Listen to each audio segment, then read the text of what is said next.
యెషయా గ్రంథంలో 25వ అధ్యాయంలో ఒక వచనం చదువుతున్నాం. 25వ అధ్యాయము 8వ వచనం.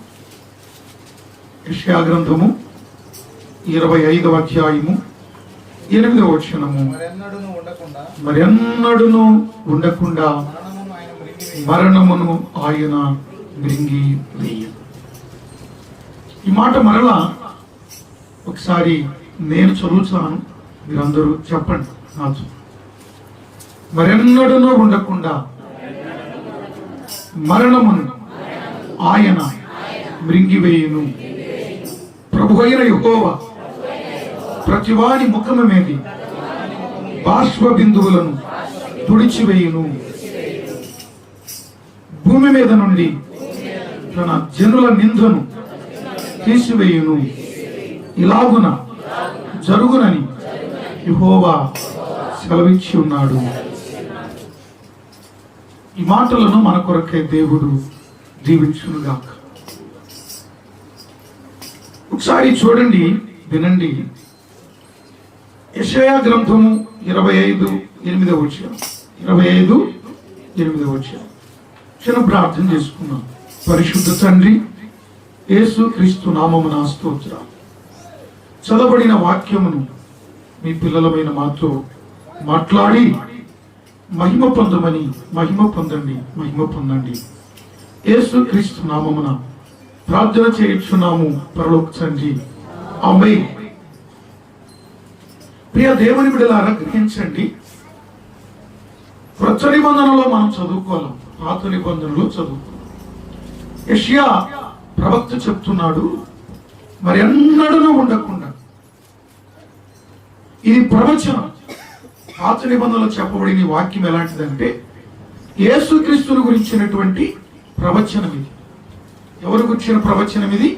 ప్రభువైన యేసుక్రీస్తుని గురించిన ప్రవచనం. ఆయన పునరుద్ధానమును గురించిన ప్రవచనం ఇది. యేసుక్రీస్తు యొక్క పునరుద్ధానమును గురించిన ప్రవచనం ఇది. ఎంత చక్కగా చెప్పాడో చూడండి. ఎప్పుడు చెప్పాడు ఇది?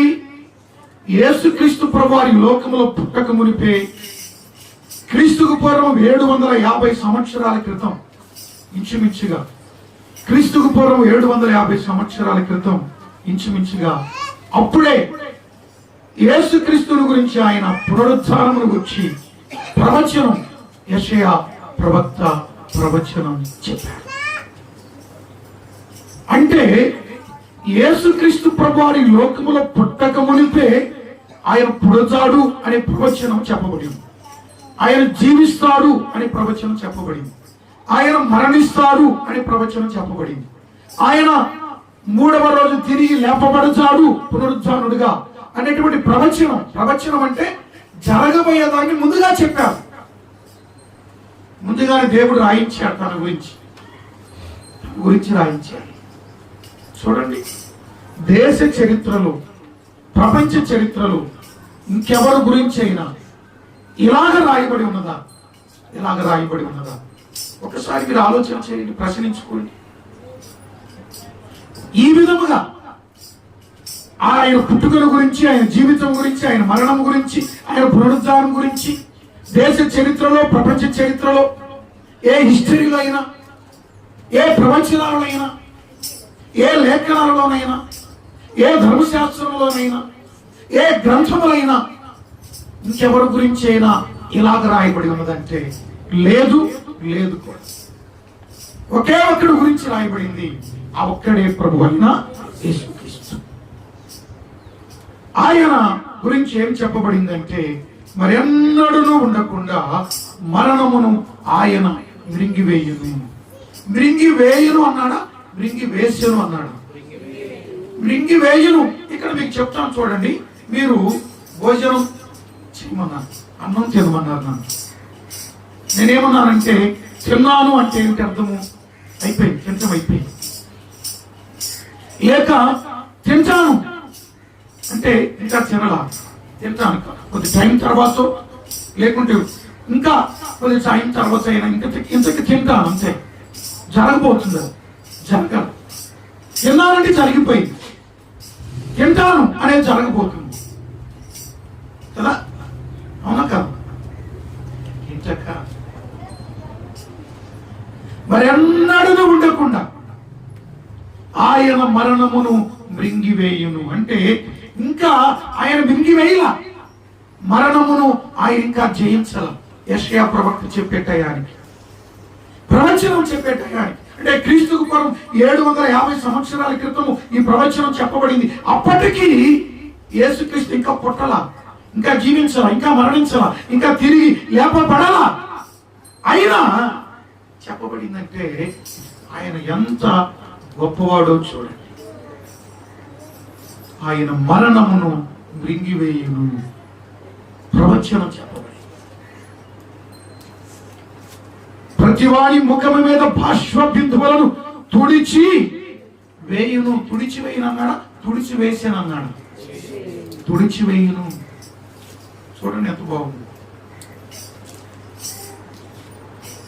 భూమి మీద నుండి తన జనుల నిందను తీసివేయును. తీసివేయను అన్నాడు, తీసివేసాను అన్నాడు. తీసివేయును. జరగబోతున్నాయి.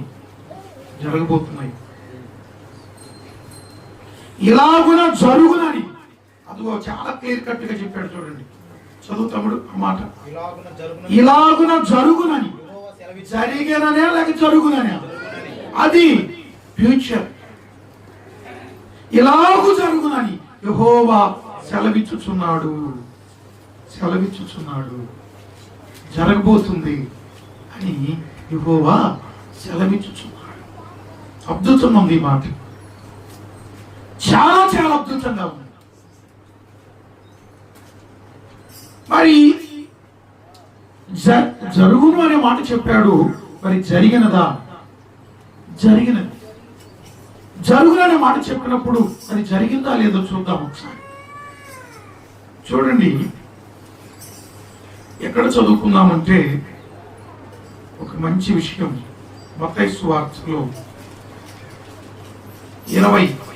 28వ అధ్యాయం 28వ అధ్యాయం చదువుకుందామా? 1 నుండి చదివితే చాలా టైం పడుతుంది, కానీ 6వ వచనం చదవడం సరిపోతుంది. 28:6. ఆయన ఇక్కడ లేడు. ఎవరాయన? ప్రభు అయిన యేసుక్రీస్తు. ఆయన ఇక్కడ లేడు. ఆయన ఎక్కడ లేడంటే ఎక్కడ లేడు? వాళ్ళు సమాధులు ఎదుగుతున్నారు వచ్చి, మగ్దలేని మరియా ఇంకా మరికొందరు వచ్చి సమాధులలో ఎదుగుతున్నారు. ఆయన ఇక్కడ లేడు. తాను చెప్పినట్లే. ఏం చెప్పాడు ఆయన? తాను చెప్పినట్లే ఆయన గురించి పాత నిబంధన గ్రంథములో, క్రొత్త నిబంధన గ్రంథములో చెప్పబడింది. ప్రవక్తలు చెప్పారు, తండ్రి చెప్పాడు, యేసుక్రీస్తు కూడా చెప్పాడు. తాను చెప్పినట్లే ఆయన లేచి ఉన్నాడు. తాను చెప్పినట్ల చెప్పనట్ల ఆయన ఏమైతే చెప్పాడో తాను చెప్పినట్లే ఆయన లేచి ఉన్నాడు. దేవుని బిడ్డ, యేసుక్రీస్తు ఆయన లేపబడి ఉన్నాడు. ఆయన ఏమైతే చెప్పాడో అదే ఇక్కడ జరిగింది. ఆయన చెప్పినట్లుగానే, ప్రవచనాలు చెప్పబడినట్లుగానే ఆయన మరణించి సమాధి చేయబడి 3వ రోజు తిరిగి లేచాడు. గొప్ప విషయం అండి. ఇంకా చూడండి, మార్కు సువార్తలో కూడా చూడండి, చాలా చాలా సంగతులు ఉన్నాయి. వాటన్నిటిని మనం ఇప్పుడు చెప్పుకోవడానికి సమయం కాదు కాబట్టి కొన్నిటిని మాత్రమే, అన్నిటిని కాదు, కొన్నిటిని మాత్రమే మనం జ్ఞాపకం చేసుకుంటూ ఉన్నాం. వాటిలో మనకి ఇప్పటికీ ఈ సందేశానికి అవసరమైనవి కొన్ని మాత్రమే చదివిస్తున్నాం.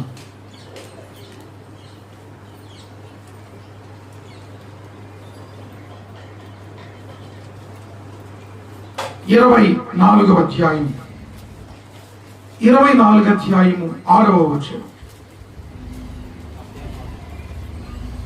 లూకా చదవండి 24:6. 24:6 లూకా. ఆయన ఇక్కడ లేడు, ఆయన లేచి ఉన్నాడు. ఆయన ఇంకా గలిలయ నుండి. చూడండి, లూకా సువార్తలో కూడా ఆయన ఇక్కడ లేడు, ఆయన లేచి ఉన్నాడు. ఆయన ఇంకా గలిలయలో ఉండినప్పుడు, ఆయన ఇంకా గలిలయలో ఉన్నప్పుడు మనుష్య కుమారుడు పాపిష్ఠులైన మనుషుల చేతికి అప్పగింపబడి సిలువ వేయబడి 3వ దినమందు లేవవలసి ఉన్నదని అదుగో ఆయన మీతో చెప్పాడు ముందుగానే. ఆయన మీతో చెప్పాడు ముందుగానే. ఆయన లేపబడ్డాడు. మార్కులు అన్నాను, మార్కులు చెప్పడం మర్చిపోయాను కదా. ఒకసారి చూడండి మార్కు సువార్త 16వ అధ్యాయం 6వ వచనం. అన్ని 6వ వచనాలే కనిపిస్తున్నాయి. 16:6 అందుకు అతడు కలవరపడి పడకుడి, సిలువ వేయబడిన నజరేయుడగు యేసును మీరు ఎదుగుచున్నారు. ఎవరిని ఎదుగుచున్నారు? సిలువ వేయబడిన నజరేయుడగు యేసును ఎదుగుచున్నారు. ఆయన ఏమయ్యాడండి? ఆయన లేచి ఉన్నాడు. ఆయన ఇక్కడ, ఆయన లేచాడు. ఆయన లేడు, సమాధిలో లేడు, మరణములో లేడు. సమాధిలో లేడు, మరణములో లేడు. యేసు ప్రభువు గురించి చెప్పబడిన ప్రవచనం మేరకే ఆయన తిరిగి లేపబడ్డాడు. మత్తయిలో, మార్కులో, లూకాలో 3 చోట్ల మనం చదివాం. యోహాను సువార్త కూడా చూడండి, ఇక్కడేం చెప్పబడిందో. యోహాను సువార్త కూడా చూడండి, ఇక్కడేం చెప్పబడిందో. సజీవుడు ఆయన. ఆయన ఎవరండి? సజీవుడిగా లేచాడు. సజీవుడిగా లేచాడు. మొత్తం యోహాను సువార్తలో 20వ అధ్యాయము మొదటి వచనం. ఆదివారం ఇంకా చీకటిగా ఉన్నప్పుడు మగ్దలేని మరియా పెందలకాడ సమాధి యొద్దకు వచ్చి అదుగో సమాధి మీద ఉన్న రాయి తీయబడి ఉండుట చూచెను గనుక ఆమె పరిగెత్తుకొని, చూడండి, సమాధి మీద ఉన్న రాయి తీయబడి ఉన్నది. ఇప్పుడు వచనము 8 చూడండి. 8వ వచనం లేక 9వ వచనం. 29 ఆయన మృతులలో నుండి లేచుట అగత్యము అను లేఖనము వారింకను గ్రహింపరై. అంటే ఆయన మృతులలో నుండి లేపబడతారనేటువంటి సంగతి ఆయన ముందుగానే చెప్పాడు కదా. ఆ సంగతి వారు జ్ఞాపకం చేసుకోలేకపోతున్నారు. ఆయన మృతులలో నుండి లేపబడినటువంటి సంగతి, లేపబడును అనేటువంటి సంగతి. అవును, ఆయన మృతులలో నుండి తిరిగి లేపబడ్డాడు. ఆయన మరణము గెలిచి లేచాడు. ఆయన సజీవుడిగా లేచాడు. మరణము ఓడిపోయింది, సమాధి తెరవబడింది, సమాధి కూడా ఓడిపోయింది. దేశ చరిత్రలో, ప్రపంచ చరిత్రలో యేసుక్రీస్తు మరణమును ఓడించాడు, మరణమును మృంగివేశాడు.